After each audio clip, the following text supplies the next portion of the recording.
നമ്മുടെ നാട്ടിലെ മാലിന്യ വിഷയം അത് ഇപ്പോൾ ഒരു പാവം സാധാരണ ഒരു തൊഴിലാളി ജോയ് എന്ന തൊഴിലാളി ഇതിനകത്ത് വീണു മരിച്ചപ്പോഴാണ് ഇത് വലിയ ഒരു വിഷയമായിട്ട് നമ്മൾ ചർച്ച ചെയ്യുന്നത്.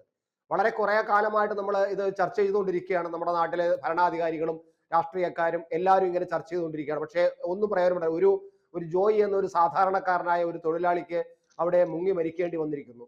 വളരെ വളരെ വളരെ സങ്കടകരമായ, വളരെ പ്രതിഷേധപരമായ ഒരു സംഭവം തന്നെയാണ്.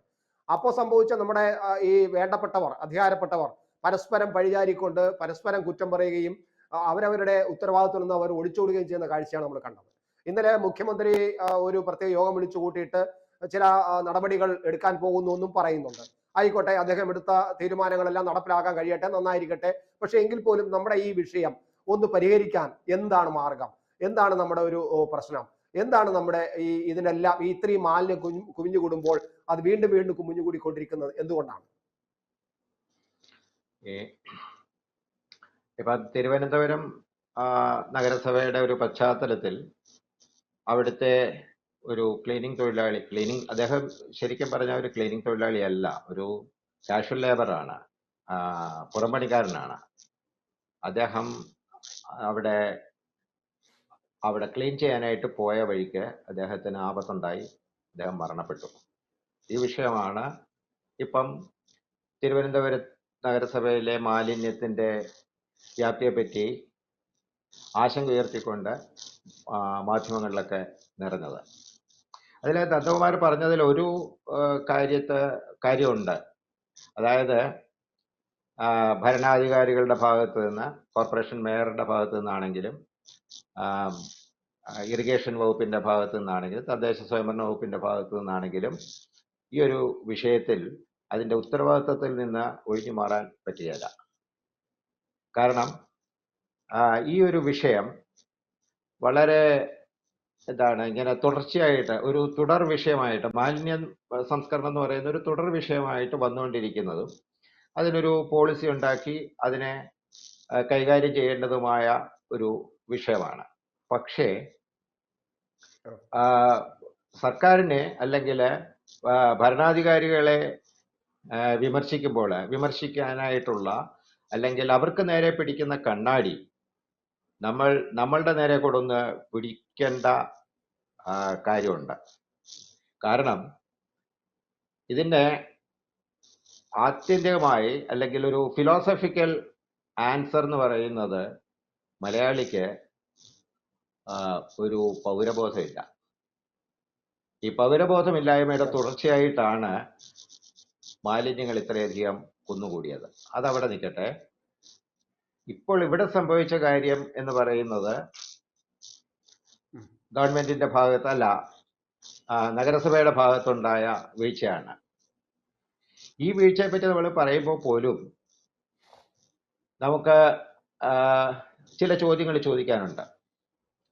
കാരണം ശിവൻകുട്ടി, ഇപ്പോഴത്തെ വിദ്യാഭ്യാസ മന്ത്രി ശിവൻകുട്ടി മേയറായിരുന്ന സമയത്ത് ആണ് ഒരു വളരെ പോസിറ്റീവ് അല്ലെങ്കിൽ പുതിയ ആധുനികമായ ഒരു സമീപനം മാലിന്യ സംസ്കരണത്തിന് വേണ്ടിയിട്ട് തുടങ്ങിയത്. അദ്ദേഹം നഗരത്തിന്റെ പല ഭാഗങ്ങളിലും 2 വാതിലുള്ള യൂസ് മീ എന്ന് പറഞ്ഞ് എഴുതിയിട്ടുള്ള ഒരു പച്ചപ്പെട്ടി വെച്ചിരുന്നു. അന്നത്തെ പ്രതിപക്ഷം, അതായത് നഗരസഭയിലെ പ്രതിപക്ഷം, അതിനെ ശിവൻകുട്ടിപ്പെട്ടി എന്ന് പറഞ്ഞ് വിളിച്ച് കളിയാക്കുകയാണ് ചെയ്തത്. അത് കഴിഞ്ഞ് അദ്ദേഹം മാറിക്കഴിഞ്ഞിട്ട് പിന്നീട് പ്രശാന്ത്, അദ്ദേഹം ഇപ്പോൾ MLA ആണ്, V R Prashanth MLA corporation mayor ആയിരിക്കുന്ന സമയത്ത് അദ്ദേഹം ഗ്രീൻ ആർമി എന്ന് പറഞ്ഞൊരു സംവിധാനം ഉണ്ടാക്കിയിരുന്നു. ഈ ഗ്രീൻ ആർമിയിലെ പ്രധാനപ്പെട്ട കക്ഷികൾ, അതായത് ആളുകളെ കോർഡിനേറ്റ് ചെയ്ത് അതിൻ്റെ അകത്ത് എല്ലാ പാർട്ടിക്കാരും ഉണ്ടായിട്ടുണ്ട്, NGOs ഉണ്ട്, പിന്നെ അതുമായിട്ട് സഹകരിക്കുന്ന ഒരുപാട് ആളുകളെ ചേർത്തിണക്കിക്കൊണ്ടാണ് വി ആർ പ്രശാന്ത് ഈ മാലിന്യ നിർമ്മാർജ്ജനത്തിന് ഒരു മുഖം തുറന്നത്. പക്ഷേ പുതിയ മേയർ വന്നു കഴിഞ്ഞപ്പോൾ ആ പദ്ധതി, ഗ്രീൻ ആർമി എന്ന് പറഞ്ഞ പദ്ധതി ഉപേക്ഷിക്കപ്പെട്ടതായിട്ടാണ് ഞാൻ മനസ്സിലാക്കുന്നത്. അത് എന്തെങ്കിലും അതിൻ്റെ റൂഡിമെന്റ്സ്, അതിൻ്റെ അവശിഷ്ടങ്ങൾ എന്തെങ്കിലും അവശേഷിക്കുന്നുണ്ടോ എന്ന് എനിക്ക് അറിഞ്ഞുകൂടാ. പക്ഷെ അത് ഉപേക്ഷിക്കപ്പെട്ടു. ആ ഉപേക്ഷിക്കപ്പെട്ട് കഴിഞ്ഞപ്പോഴാണ് മാലിന്യം വളരെയധികം തിരുവനന്തപുരത്ത് വർദ്ധിച്ചത്. ഇനിയും ഈ തിരുവനന്തപുരത്തിന്റെ ഒരു പ്രത്യേകത എന്ന് പറയുന്നത് തലസ്ഥാന നഗരമാണ്. അവിടുത്തെ താമസക്കാര് എത്ര ലക്ഷം ഉണ്ടോ ഏതാണ്ട് ഒരു 1% ആൾക്കാര് വന്നു പോയിരിക്കുന്ന ഒരു സ്ഥലമാണ്. എക്സ്ട്രാ അവരുൽപ്പാദിപ്പിക്കുന്ന മാലിന്യങ്ങളുണ്ട്. അതായത് ഇപ്പൊ നന്ദകുമാറായാലും ഞാനായാലും തമ്പാനൂര് ചെന്നിറങ്ങി ഒരു ചായ കുടിച്ചു കഴിഞ്ഞാൽ ഇതാണ് പേപ്പർ കപ്പ് അത് അവിടുത്തെ തിരുവനന്തപുരത്തിന്റെ ഒരു മാലിന്യമാണ്. തിരുവനന്തപുരത്തിന്റെ മാലിന്യമായിട്ടാണ് അത് അവിടെ വരുന്നത്. അത് നമ്മൾ കൊണ്ടുപോകാൻ പറഞ്ഞു കഴിഞ്ഞാൽ അത് നടപ്പുവശമല്ല. കാരണം അവിടുത്തെ മറ്റ് കാര്യങ്ങളുടെ ഭാഗമായിട്ട് ഈ മാലിന്യം അവിടെ സ്വരൂപിക്കപ്പെടുന്നതാണ്.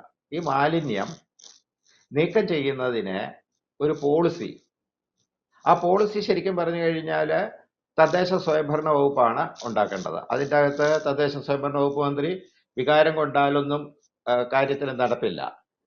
അദ്ദേഹത്തിന്റെ ഭാഗത്ത് അദ്ദേഹത്തിന് ചെയ്യാവുന്ന പല കാര്യങ്ങളുമുണ്ട്. നന്ദകുമാറിന് അറിയാമോ എന്ന് എനിക്ക് അറിഞ്ഞുകൂടാ. വിളപ്പിൽശാല എന്ന് പറയുന്ന ഒരു സംസ്കരണ കേന്ദ്രം ഉണ്ടായിരുന്നു തിരുവനന്തപുരം കോർപ്പറേഷന്റെ മാലിന്യങ്ങൾ സംസ്കരിക്കാനായിട്ട്. അത് 2012 അത് അടച്ചുപൂട്ടി, പ്രവർത്തിക്കുന്നില്ല. അപ്പൊ അതിനെപ്പറ്റി അന്നത്തെ ഹിന്ദു പത്രം എഴുതിയത് ജനശക്തിയുടെ വിജയം എന്നാണ് എഴുതിയത്. ഈ ജനശക്തിയുടെ വിജയമാണ് ഇപ്പോൾ ജോയിയുടെ ആയുസ് എടുത്തുകൊണ്ട് പോയത്. കാരണം ഈ നമുക്ക് അതൊരു കേന്ദ്രീകൃത മാലിന്യ സംസ്കരണവും വികേന്ദ്രീകൃത മാലിന്യ സംസ്കരണവും ആവശ്യമായിട്ടുണ്ട് മാലിന്യ സംസ്കരണത്തിന്റെ കാര്യത്തിൽ. കാരണം കാലം പുരോഗമിക്കുന്നത്. ഇപ്പം നമ്മൾ പഴയ കാലത്തെ പോലല്ല, പേപ്പറിലല്ല സാധനം പൊതിഞ്ഞു കിട്ടുന്നത്, പ്ലാസ്റ്റിക് വരും. പിന്നെ മാലിന്യങ്ങൾ, ഭക്ഷണ മാലിന്യങ്ങൾ ഒരുപാടുണ്ട്. മറ്റേ മൈക്രോ കുടുംബങ്ങളായി കഴിഞ്ഞപ്പോൾ അവർക്ക് സംസ്കരിക്കാനുള്ള സ്ഥലമില്ലായ്മയുണ്ട്. അപ്പൊ ഇതൊക്കെ സോർട്ട് ചെയ്തിട്ട് നമ്മളുടെ പൗരബോധവും ഗവൺമെന്റിന്റെ ഇനിഷ്യേറ്റീവും കൂടെ ചേർത്തിട്ട് ഇതിനെ മുന്നോട്ട് കൊണ്ടുപോകേണ്ട ഒരു സംവിധാനമാണ് ഉണ്ടാകേണ്ടത്. അതിന് വികേന്ദ്രീകരണ സംവിധാനത്തിൽ നമുക്ക് സംസ്കരിക്കാൻ കഴിയാവുന്ന, അവിടുത്തെ ജനങ്ങൾക്ക് സംസ്കരിക്കാൻ കഴിയാവുന്ന മാലിന്യം അവർ തന്നെ സംസ്കരിക്കുകയും മറ്റ് മാലിന്യങ്ങൾ കോർപ്പറേഷൻ എടുത്തുകൊണ്ടുപോയി സംസ്കരിക്കുകയാണ് ചെയ്യേണ്ടത്. ആ ഒരു സങ്കല്പത്തിലാണ് വിളപ്പിൽശാല സംസ്കരണ കേന്ദ്രം ഉണ്ടായത്. അതിനെതിരെ ജനകീയ പ്രക്ഷോഭം ഉയർന്നു. ആ ജനകീയ പ്രക്ഷോഭണത്തിന്റെ അവസാനം അത് അടച്ചുപൂട്ടി കഴിഞ്ഞപ്പോൾ ഈ മാലിന്യം എവിടെ കൊണ്ടുവിടും? ഈ മാലിന്യം എവിടെയെങ്കിലും കൊണ്ട് നമുക്ക് മാലിന്യം ഉൽപ്പാദിപ്പിക്കപ്പെടും. ദിവസം പ്രതി 2000 ടൺ മാലിന്യം കണ്ടാണ് ഉൽപ്പാദിപ്പിക്കപ്പെടുന്നതെന്ന് കോർപ്പറേഷൻ തന്നെ പറയുന്നു. ഈ മാലിന്യം എവിടെ കൊണ്ടുപോയി സംസ്കരിക്കും? തിരുവനന്തപുരം നഗരത്തിൽ അതിനുള്ള ഒരു ഒഴിഞ്ഞ സ്ഥലമില്ല. പുറത്തുള്ള ഒരു സ്ഥലം എടുക്കേണ്ടി വരും. ഈ സ്ഥലം എടുത്തിട്ട്, അല്ലെങ്കിൽ പിന്നെ നമുക്ക് പറയാവുന്ന ഒരൊറ്റ കാര്യമേ ഉള്ളൂ, സെക്രട്ടേറിയറ്റ് വിളപ്പിൽശാലയിലേക്ക് മാറ്റിയിട്ട് ആ വികാസ് ഭവനോ വല്ലോ മാലിന്യ സംസ്കരണത്തിന് ഉപയോഗിക്കാമെന്ന് വേണമെങ്കിൽ ഒരു തമാശയ്ക്ക് പറയാം. പക്ഷെ അതല്ലല്ലോ കാര്യം. അപ്പം അതിന് മാലിന്യ സംസ്കരണത്തിന് അതിൻ്റെ ഒരു മെത്തഡോളജിയിൽ ചെയ്യാൻ പറ്റുന്ന ഒരു സംവിധാനം ഉണ്ടാക്കണം. ഈ വിളപ്പിൽശാല അടച്ചു കഴിഞ്ഞതിന് ശേഷം അത് തുറക്കാൻ ഇപ്പോഴത്തെ മേയർ അല്ലെങ്കിൽ തദ്ദേശ സ്വയംഭരണ വകുപ്പ്, അതുപോലെ നഗരവികസന വകുപ്പ് തുടങ്ങിയവരൊന്നും അതിൻ്റെ കാര്യത്തിന് മുന്നോട്ട് പോയതായിട്ട് കണ്ടിട്ടില്ല. അതൊരു വലിയ വീഴ്ചയാണ്. ആ വീഴ്ചയുടെ ബാക്കി പത്രമാണ് കഴിഞ്ഞ ദിവസം സംഭവിച്ചത്. ഇതാണ്. അപ്പൊ നമുക്ക് ഇതിന്റെ പരിഹാരം എന്താണെന്ന് ചോദിച്ചു കഴിഞ്ഞാൽ, പൗരന്മാരുടെ പൗരബോധം, നേരത്തെ പറഞ്ഞ പോലെ പൗരബോധം. ആ പൗരബോധം നമ്മുടെ നാട് എന്താണ് എന്റെ കർത്തവ്യം, ഈ നാടിനെ പിന്നെ സംരക്ഷിച്ച് നിർത്തേണ്ടതും ഈ നാടിനെ ശുദ്ധിയായി നിർത്തേണ്ടതും ഒരു പിന്നെ ദുർഗന്ധം വമിക്കുന്ന നാടാവരുത് എൻ്റെ നാടെന്ന് സ്വയം തോന്നുകയും അങ്ങനെ ഒരു ബോധം, പൗരബോധം ഉണ്ടാവുകയും ചെയ്യുക എന്നുള്ളതാണ് അടിസ്ഥാന കാരണം. സാർ, എങ്കിലും ഞാനൊന്ന് പറയട്ടെ, നമ്മുടെ ഈ വിളപ്പിൽശാലയെ കുറിച്ച് താങ്കൾ പറഞ്ഞത് കൊണ്ടാണ് ഞാൻ പറയുന്നത്. വിളപ്പിൽശാല എനിക്ക് ഭംഗിയായിട്ട് അറിയാവുന്നതാണ്. നമ്മളന്ന് അതിനെക്കുറിച്ച് ഒരുപാടൊക്കെ റിപ്പോർട്ട് ചെയ്യാൻ ഞാൻ അവിടെ പോയിട്ടതാണ്, കണ്ടിട്ടുള്ളതാണ്. അപ്പോൾ അവിടുത്തെ കുറെ ആദ്യമൊക്കെ നന്നായിട്ട് നടന്നുകൊണ്ടിരുന്നില്ല. പക്ഷേ നമ്മുടെ അധികാരികളുടെ, അതുമായിട്ട് ബന്ധപ്പെട്ടുള്ള അധികാരികളുടെ ഒരു വീഴ്ച കൊണ്ടാണ് കൃത്യമായിട്ടും ഈ മാലിന്യം നിർമ്മാർജ്ജനം ചെയ്യുകയും സംസ്കരിക്കാനും കഴിയാതെ വന്നപ്പോൾ അത് അവിടെ കിടന്ന് ചീഞ്ഞു നാറി തൊട്ടടുത്ത പ്രദേശത്തെ ജനങ്ങൾ മുഴുവനും ജീവിക്കാൻ പറ്റാത്ത അവസ്ഥയായി. ആ വീട്ടുകാർക്ക്, ആ നാട്ടുകാരെല്ലാം വിളപ്പിശാലക്കാരാണ്, അവിടെ ഞങ്ങളുടെ പെണ്ണ് കെട്ടാൻ അവിടെ ആള് വരില്ല, ഞങ്ങളുടെ പെണ്ണിനെ അങ്ങോട്ട് കൊണ്ടുവരില്ല എന്നുള്ളൊരവസ്ഥ വന്നപ്പോഴാണ് നമ്മൾ മനസ്സിലാക്കുക അവിടുത്തെ ജനങ്ങൾ സമരത്തിന് ഇറങ്ങുന്നതും പ്രതിഷേധത്തിന് ഇറങ്ങുന്നതും. അല്ലാതെ അവിടെ വലിയൊരു പ്ലാന്റ് ഒക്കെ വന്ന് നടപ്പിലായിക്കൊണ്ടിരിക്കുന്നത്. അപ്പൊ നമ്മുടെ ജനങ്ങള് എതിർക്കുന്നു എന്നുള്ളതൊരു സത്യം. ഇതേ സമയത്ത് തന്നെ ഞാൻ വേറൊന്നും കൂടെ പറയുന്നു. തിരുവനന്തപുരം ജില്ലയില് കാട്ടിനുള്ളില് പാലോട്ട് ഒരു സംസ്കരണ കേന്ദ്രം, നമ്മുടെ മെഡിസിനൽ പിന്നെ വേസ്റ്റ് സംസ്കരിക്കാൻ വേണ്ടിയിട്ട് ഒരു ഒരു ഒരു കേന്ദ്രം തുടങ്ങാൻ പോയപ്പോൾ അവിടെ പെട്ടെന്ന് സമരം ഉണ്ടായി. അത് ഈ വിളപ്പിൽശാല വിഷയം മനസ്സിൽ കിടക്കുന്നത് കൊണ്ടാണ് അവിടെ പെട്ടെന്ന് സമരം ഉണ്ടായത്. അപ്പൊ അങ്ങനെ ഒരു സംഭവം ഉണ്ട്. അപ്പൊ എന്തായാലും ഇതെല്ലാം എന്ത് കാണിക്കുന്നു പറഞ്ഞാൽ നമ്മുടെ അധികാരികൾ കൃത്യമായിട്ട് കണക്ക് കൂട്ടി പ്ലാൻ ചെയ്ത് എത്ര മാലിന്യം ഒരു ദിവസം വരും, എത്ര സംസ്കരിക്കാൻ കഴിയും, അതിന്റെ കപ്പാസിറ്റി എത്രയാണ് സംസ്കരണ കേന്ദ്രത്തിന്റെ, അതിനെ വളർത്തി ആ കപ്പാസിറ്റി പോരെങ്കിൽ എന്ത് വേണം, അതിന് പുതിയ മെഷീൻസ് വേണ്ടേ, ഇതെല്ലാം മുൻകൂട്ടി കണക്കാക്കി ചെയ്യാത്തതിന്റെ തകരാറാണ് ഇപ്പോൾ അനുഭവിക്കുന്നതാണ് എനിക്ക് തോന്നുന്നത്. സാർ എന്ന് പറയുന്നത്? ഞാൻ അത് സംബന്ധിച്ചു, അതായത് ഈ മലയാളികളുടെ ഒരു പ്രശ്നം എന്താണെന്ന് പറഞ്ഞു കഴിഞ്ഞാല് നമ്മൾ വളരെ ആഗോളമായിട്ട്, അതായത് ആഗോളം ഇന്റർനാഷണൽ ആയിട്ട് ചിന്തിക്കും. പക്ഷേ അത് പുറമേ ഉള്ളൂ ആ ചിന്ത. ഇവിടെ നമുക്കൊരു ടെക്നോളജി ഉപയോഗിക്കാൻ സമ്മതിക്കത്തില്ല. മലയാളി എന്ന് പറയുമ്പോൾ ഈ തൊഴിലാളിയെ കൂടെ ഉൾപ്പെടും. തിരുവനന്തപുരം കോർപ്പറേഷനിലെ ഒരു യൂണിയൻ ഉണ്ട്. ഇത്രയധികം കൈപിടിച്ചിരിക്കുന്ന മേയറുടെ ആയാലും മെമ്പർമാരുടെ ആയാലും പിന്നെ പൊതുജനത്തിൻ്റെയും കൈപിടിച്ചിരിക്കുന്ന ഒരു തൊഴിലാളി വർഗം കേരളത്തിൽ മറ്റെവിടെയും കാണാൻ പറ്റത്തില്ല. പണ്ട്, അതായത് ഒരു 70കളിലൊക്കെ തിരുവനന്തപുരത്ത് പോകുമ്പം വെളുപ്പിനെ എഴുന്നേറ്റ് നടക്കാൻ കാണാവുന്ന ഒരു കാഴ്ചയുണ്ട്. അവിടെ നീല സാരിയൊക്കെ ഉടുത്ത്, അല്ലെങ്കിൽ നീല മുണ്ടുടുത്ത, കാക്കി ഷർട്ടിട്ട തൂപ്പുകാരുണ്ട്. അവർ രാവിലെ 5 മണിയൊക്കെ ആകുമ്പോഴേക്കും ഇതൊക്കെ വൃത്തിയാക്കും. റോഡുകളൊക്കെ വൃത്തിയാക്കുന്ന ഒരു സംവിധാനം ഉണ്ടായിരുന്നു. ഇപ്പം അവിടെ അങ്ങനെ ഒരു ഇടപാടുണ്ടോ ഇല്ലയോ? ഉണ്ട് സാർ, ഉണ്ട്. നടക്കുന്നുണ്ട്. അപ്പം അതിൻ്റെ അകത്ത് ഞാൻ പറഞ്ഞു വന്ന കാര്യം എന്താണെന്ന് പറഞ്ഞു കഴിഞ്ഞാല്, ഈ വി കെ പ്രശാന്ത് മേയറായിരിക്കുന്ന സമയത്ത് ഇത് കുറച്ച് NGOസിനെ ഉൾപ്പെടുത്തി സിറ്റി ക്ലീനിങ്ങിനായിട്ട്, ഞാൻ പറഞ്ഞില്ലേ, ഗ്രീൻ ആർമി എന്ന് പറയുന്ന സംവിധാനത്തിലേക്കാണ് അദ്ദേഹം പോയത്. അതിനെതിരെ വളരെ ശക്തമായിട്ട് നിന്നത് ഈ കോർപ്പറേഷനിലെ തൊഴിലാളികളാണ്. തൊഴിലാളി യൂണിയനാണ്, CIT ആയിരിക്കാം. അതിപ്പം ഇവര് അവിടെ ഈ യൂണിയൻ എന്ന് പറയുന്ന ഇവരെല്ലാം ഒറ്റക്കെട്ടാണ്. അതിപ്പോ CIT ആയാലും ITC ആയാലും ATC ആയാലും അവർക്ക് അവരുടെ ഒരു ഇൻട്രസ്റ്റ് ആണ് അതിൻ്റെ അകത്ത് വർക്കൗട്ട് ചെയ്യുന്നത്.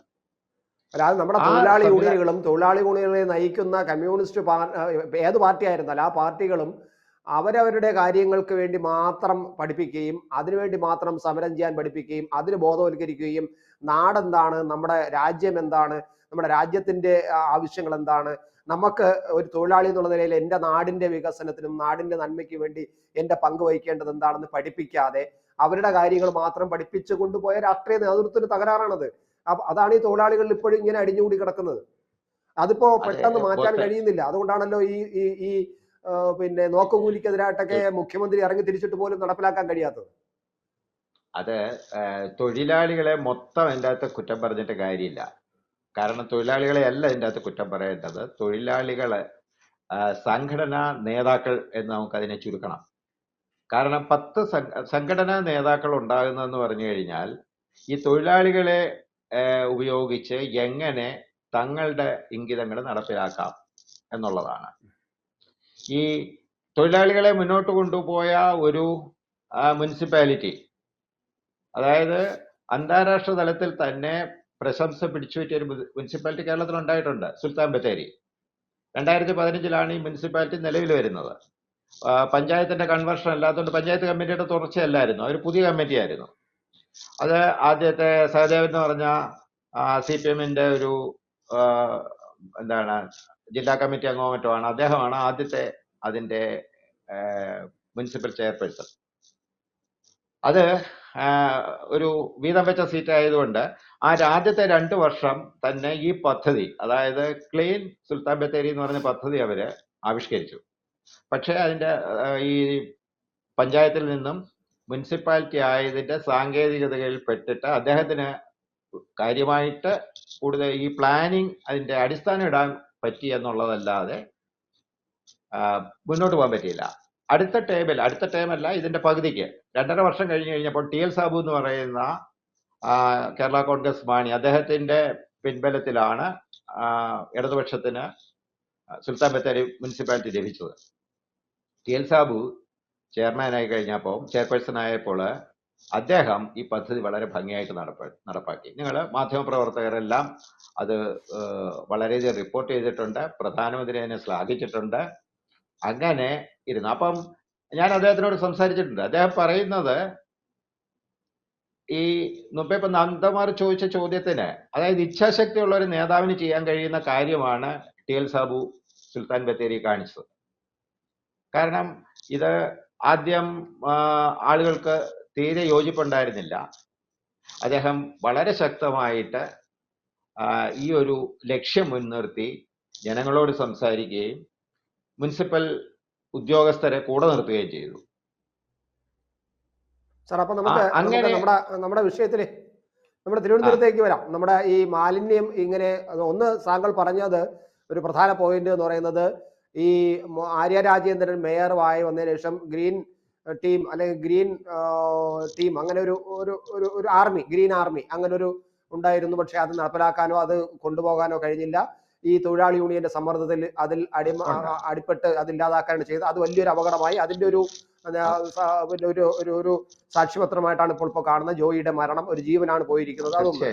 2 സാർ, താങ്കൾ നേരത്തെ പറഞ്ഞതുപോലെ നമ്മുടെ വീടുകളിൽ, തിരുവനന്തപുരം കോർപ്പറേഷൻ എല്ലാ വീടുകളിലും ഹരിതകർമ്മ സേനയുണ്ട്. അവർ വന്ന് എല്ലാ ദിവസവും ഈ മാലിന്യം എടുത്തുകൊണ്ട് പോകുന്നുണ്ട്. അപ്പൊ നമ്മുടെ ഈ പറയുന്ന കുന്നുകൂടുന്നതൊന്നും ഗാർഹിക മാലിന്യങ്ങളല്ല. അപ്പൊ അത് അവർ കൊണ്ടുപോകുന്നുണ്ട്. പിന്നെ ഈ കൊണ്ടുപോകുന്ന മാലിന്യം എന്ത് ചെയ്യുന്നു, എവിടെ നിക്ഷേപിക്കുന്നു, എങ്ങോട്ട് കൊണ്ടുപോകുന്നുള്ളത് നമ്മൾ പരിശോധിക്കേണ്ടതാണ്. 1.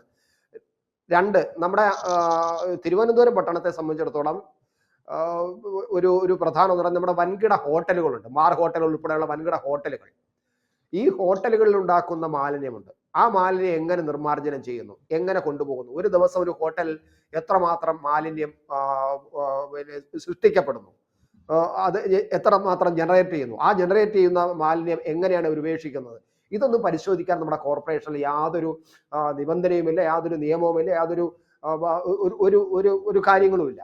അതുപോലെ നമ്മുടെ ആശുപത്രികൾ, 5 സ്റ്റാർ ഹോസ്പിറ്റലുകൾ, ഈ ഹോസ്പിറ്റലിൽ ഉണ്ടാകുന്ന നമ്മുടെ ഈ പറയുന്ന കക്കൂസ് മാലിന്യങ്ങളും മറ്റുമൊക്കെ അവർ സംസ്കരിക്കാനുള്ള ഏർപ്പാട് ചെയ്യുന്നുണ്ടായിരിക്കും. പക്ഷെ മറ്റു മാലിന്യങ്ങളുണ്ട്. ആ മാലിന്യങ്ങൾ ഇത്രയും ജനങ്ങൾ ഒരു ഹോസ്പിറ്റലിൽ, നമ്മുടെ തിരുവനന്തപുരത്തെ ചില പ്രധാനപ്പെട്ട 5 സ്റ്റാർ ഹോട്ടലിലൊക്കെ ഒരു ദിവസം ഒരു എത്രയും റൂമുകൾ, 500 കണക്കിന് റൂമുകൾ ഉള്ളിടത്ത് എന്തുമാത്രം രോഗികൾ ഉണ്ടെന്നുള്ളത് നമുക്കറിയാം. അപ്പൊ ഇതെല്ലാം എന്ത് ചെയ്യുന്നു, ഇതെങ്ങനെയാണ് ഇത് ജനറേറ്റ് ചെയ്യുന്ന സാധനം എത്രയുണ്ട്, അത് എത്ര അളവുണ്ട്, ഒരു ദിവസം എത്ര ഉണ്ടാവുന്നു, ഇത് പരിശോധിക്കാനും നമുക്ക് സംവിധാനം ഉണ്ടെന്ന് എനിക്ക് തോന്നുന്നില്ല. അപ്പൊ ഇതെല്ലാം വരണം. നമ്മുടെ മുഖ്യമന്ത്രി ഇന്ന് വിളിച്ചു കൂട്ടിയ യോഗത്തിൽ പുറമേ ഉള്ള ഒരു ചികിത്സയാണ് ഇന്ന് എനിക്ക് തോന്നി ഇപ്പൊ കാണുന്നത്. പ്ലാസ്റ്റിക് നിയന്ത്രിക്കാൻ നോക്കും, CC ക്യാമറകൾ വയ്ക്കും, അതുപോലെ മാലിന്യം തള്ളുന്നവരെ ശിക്ഷിക്കും. ഇതൊക്കെ കുറെ കാലമായി നമ്മൾ കേട്ടുകൊണ്ടിരിക്കുന്നതാണ് സാർ. ഇപ്പൊ മുഖ്യമന്ത്രി പെട്ടെന്നൊരു യോഗം വിളിച്ചു കൂട്ടി ഇങ്ങനെ ഒരു തീരുമാനം എടുക്കുമ്പോൾ അതൊരു പുതിയ തീരുമാനമല്ല, പുതിയ സംവിധാനവുമല്ല. അപ്പൊ ഇതിനകത്തെല്ലാം ഒരു പുറമേ ഉള്ള ചികിത്സ, പുറമേ ഉള്ള ഇങ്ങനെ അകത്ത് ദ്രവിച്ചിരിക്കുന്ന വീട്ടിൽ പുറത്ത് പെയിന്റ് അടിക്കുന്നത് പോലുള്ള ഒരു സംവിധാനമാണ്. അതൊന്ന് മാറേണ്ടതില്ലേ? അതല്ലേ നമ്മുടെ ഭരണാധികാരികൾ ചെയ്യേണ്ടത്? നമ്മൾ പിന്നെ ജനങ്ങൾ മാറണം. അത് സാർ ആദ്യമേ പറഞ്ഞു. ഇതിന്റെ അകത്ത് ഇപ്പം ഹരിത കർമ്മസേനയെ പറ്റി പറഞ്ഞതില് അവര് ആ, മറ്റ് ഗാർഹിക മാലിന്യങ്ങൾ കൊണ്ടുപോകുന്നില്ല, പ്ലാസ്റ്റിക് മാത്രമേ കൊണ്ടുപോകുന്നുള്ളൂ. മറ്റ് ഗാർഹിക മാലിന്യം എടുക്കുന്നുണ്ടോ? നന്ദകുമാർ ആ, എവിടെയാണ് ഉണ്ട് ഉണ്ട്. താമസം? എറണാകുളം. ഞാന് എവിടെയാണ്? ഒരു പഞ്ചായത്തിലാണ്. ആ ആ, ആ, പഞ്ചായത്തില് നമ്മുടെ അവര് എല്ലാ ഹരിതകർമ്മസേനയുടെ ഒരു പാറ്റേൺ എന്ന് പറയുന്നത് അവര് പ്ലാസ്റ്റിക് ആണ്. പ്ലാസ്റ്റിക് മെയിനായിട്ട്, അതായത് അൺഡിഫ്യൂസ്, അതായത് കത്തിച്ച് കളയാൻ പറ്റാത്ത മാലിന്യം എടുത്തിട്ട് അതിനെ ആ, എവിടെയൊക്കെ കയറ്റി വിടുകയാണ് ചെയ്യുന്നത്. അല്ലാത്ത മാലിന്യം, അതായത് ഭക്ഷണ മാലിന്യം ആയാലും അതുപോലുള്ള മാലിന്യം ഈ നിവാസികൾ, അതായത് അവശേഷിക്കുകയാണ്. സ്ഥലത്തെ നിവാസികള് ഈ സാധനം കൊണ്ട് തള്ളുന്നുണ്ട്. ഇതിന്റെ അതെ. ഏറ്റവും രസകരമായ കാര്യം എന്താണെന്ന് പറഞ്ഞു കഴിഞ്ഞാൽ, നമ്മൾ ഏത് സാധനവും ഒരു കവറിൽ കെട്ടി ഇട്ട് കഴിഞ്ഞാല്, കേരളത്തിൽ 6 മാസം മഴയുണ്ട്, ഈ സാധനം മഴയത്തൊലിച്ചു പോകും. ഒലിച്ചു പോയി കഴിഞ്ഞാൽ അത് ചെല്ലുന്നതെന്ന് പറഞ്ഞാൽ അടുത്ത നീരൊഴുക്കി ചെന്ന് കയറും, അവിടുന്ന് കായലിൽ പോവും, കായലിൽ നിന്ന് കടലിൽ പോവും. ഇങ്ങനെയാണ് മാലിന്യത്തിന്റെ ഒരു പോക്ക്. അതിപ്പോ തിരുവനന്തപുരം അത് ആയാലും ഗുരുതരമായ പാരിസ്ഥിതിക പ്രശ്നം ഉണ്ടാക്കും. പാരിസ്ഥിതിക പ്രശ്നം ഉണ്ടാക്കും എന്നൊക്കെ നമുക്ക് പറയാം. പക്ഷേ ഇത് നേരത്തെ പറഞ്ഞില്ലേ, ഈ മനുഷ്യന്റെ പുരോഗതിക്ക് അനുസരിച്ചിട്ട് ഇതിന് ഒരു ശാശ്വതമായ ഒരു പരിഹാരം ഇപ്പം വിദേശ രാജ്യങ്ങളിൽ പോലും ഇല്ല. അതായത് US-ലാണെങ്കിൽ അവർ ചെയ്യുന്ന സംഗതി എന്ന് പറയുന്നത് ഈ ബയോമാലിന്യങ്ങൾ, അതായത് ഫുഡ് വേസ്റ്റ് അതുപോലുള്ള സാധനങ്ങൾ, ദ്രവിച്ചു പോകുന്ന എല്ലാ സാധനങ്ങളും അവർ കൊണ്ടുപോയി ചതുപ്പിൽ നിരത്തുക, എന്നിട്ട് അതിന് പുറത്ത് വീട് പണിത് കൊടുക്കുന്നുണ്ട് US-ൽ. മറ്റേ അത് കത്തിച്ച് കളയും. പക്ഷേ അവർക്കത് പറ്റുന്നതിന്റെ കാര്യം എന്താണെന്ന് പറഞ്ഞു കഴിഞ്ഞാൽ, അവർക്ക് വലിയ രാജ്യം, വിശാലമായിട്ടുള്ള ഭൂപ്രദേശമുണ്ട്, അവർക്ക് ജനസംഖ്യ പിന്നീട് കുറവ്. ജനസംഖ്യ കുറവ്. നമ്മളുടെ അവസ്ഥ നേരെ തിരിച്ചാണ്. ഇവിടെ നമുക്ക് ഏറ്റവും പറ്റുന്ന കാര്യം എന്ന് പറയുന്നത് ടെക്നോളജി ഉപയോഗിക്കുക എന്നുള്ളതേ ഉള്ളൂ. ഇപ്പോൾ തന്നെ ഈ ജോയിയെ റെയിൽവേ കോൺട്രാക്ടറാണ് ആ തോട്ടിലിറക്കിയത്. അത് അങ്ങനെ ഒരു എക്സ്പീരിയൻസ്ഡ് ആയിട്ടുള്ള ഒരു മനുഷ്യനല്ല അദ്ദേഹം. അദ്ദേഹത്തിനെ തോട്ടിലിറക്കാൻ ശ്രമിച്ച റെയിൽവേ കോൺട്രാക്ടർക്കെതിരെയായിരുന്നു ഒരു ഫസ്റ്റ് കേസ് ഫയൽ ചെയ്യേണ്ടിയിരുന്നത്. അത് റെയിൽവേയും ചെയ്തിട്ടില്ല, ഗവൺമെന്റും ചെയ്തിട്ടില്ല. അയാൾക്ക് ഈ എന്താണ് സ്കൂബ ഡൈവേഴ്സിനെ പോലെ ഈ വെള്ളത്തിലിറങ്ങി ഇത് ഇത്രയും കാര്യങ്ങളൊന്നും ചെയ്യാനുള്ള പരിശീലനമുള്ള ആളല്ല. കുറച്ചു കാലം മുമ്പ് കോഴിക്കോട് ഒരാൾ മാൻഹോളിൽ ഇറങ്ങിയിട്ട് മരിച്ചുപോയില്ലേ? അതെ, അപ്പൊ എന്നിട്ട് നമ്മൾ പഠിച്ചില്ല. അപ്പൊ ഈ ക്ലീനിങ്ങിന് കൊച്ചിയിൽ നമ്മൾ എല്ലാ സംഭവിച്ചു. കൊച്ചിയിൽ കാര്യത്തിനും 2 പേര് പോയി. ക്ലീനിങ്ങിന്റെ കാര്യത്തില് അതിന്റെ ഒരു സാങ്കേതിക വശം പറഞ്ഞു കൊടുത്ത്, അല്ലെങ്കിൽ അവരെ പരിശീലിപ്പിച്ച് വേണം ഇത് ചെയ്യേണ്ടത്. ഇന്ന് മുഖ്യമന്ത്രി പറഞ്ഞേക്കാൻ അതിന്റെ അത് പരിശീലനം കൊടുക്കുമെന്നൊക്കെയാണ് പറയുന്നത്. അങ്ങനെ അതെ. പരിശീലനം കൊടുക്കാൻ വലിയ വലിയ പ്രയാസമാണ് ഇതിൻ്റെ അകത്ത്.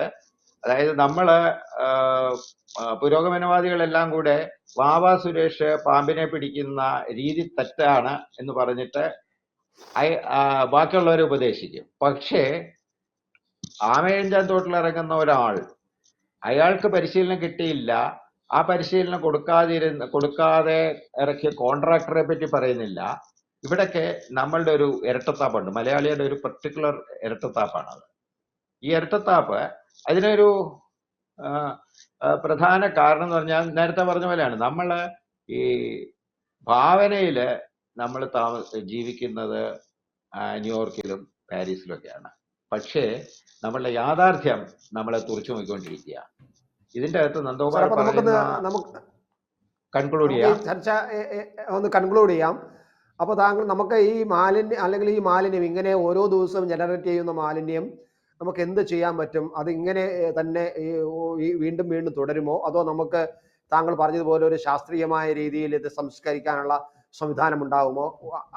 അതായിരിക്കും നമുക്ക് ഇതിന്റെ ഒരു കൺക്ലൂഷനായിട്ട് നമുക്ക് പറയാൻ പറ്റുന്നത്. അതെ, ശാസ്ത്രീയമായ സംവിധാനം ഉണ്ടായേ പറ്റൂ. ഇപ്പം ഈ ഓടകൾ ക്ലീൻ ചെയ്യാനായിട്ട് ജെൻ റോബോട്ടിക്സ് എന്ന് പറഞ്ഞൊരു കമ്പനി കേരളത്തിൽ തന്നെ ഉണ്ട്. ഇതിന് ഉപദേശം കൊടുക്കാനുള്ളതും അല്ലെങ്കിൽ ഉപകരണങ്ങൾ ഉണ്ടാക്കുന്നതുമായ ജെൻ റോബോട്ടിക്സ് അവിടെ കഴക്കൂട്ടത്ത് ടെക്നോ പാർക്കിലുണ്ട്. ഇവരുടെ ഒന്നും ഇപ്പൊ വിമാനത്താവളത്തിൽ നമ്മുടെ തിരുവനന്തപുരത്തെ വിമാനത്താവളത്തിൽ അത്തരത്തിലുള്ള റോബോട്ടുകളെ കൊണ്ടുവരാൻ തീരുമാനിച്ചു കഴിഞ്ഞു. അടുത്ത 1 മാസത്തിനകത്ത് അവിടെ റോബോട്ടുകൾ പണി തുടങ്ങും. അതുപോലെ നമ്മുടെ കോർപ്പറേഷനും നമ്മുടെ ഗവൺമെന്റും ചെയ്യാവുന്നതാണ്. ഇതൊരു അങ്ങനെ എന്തെങ്കിലും ഗവൺമെന്റ് ചെയ്യാൻ ഗവൺമെന്റ് ചെയ്യണം. അത് ഗവൺമെന്റ് അതായത് ഇതിന്റെ അകത്ത് 2 കാര്യം. അതായത് കേന്ദ്രീകൃത മാലിന്യ സംസ്കരണത്തിന് ഒരു സംവിധാനം വേണം. 2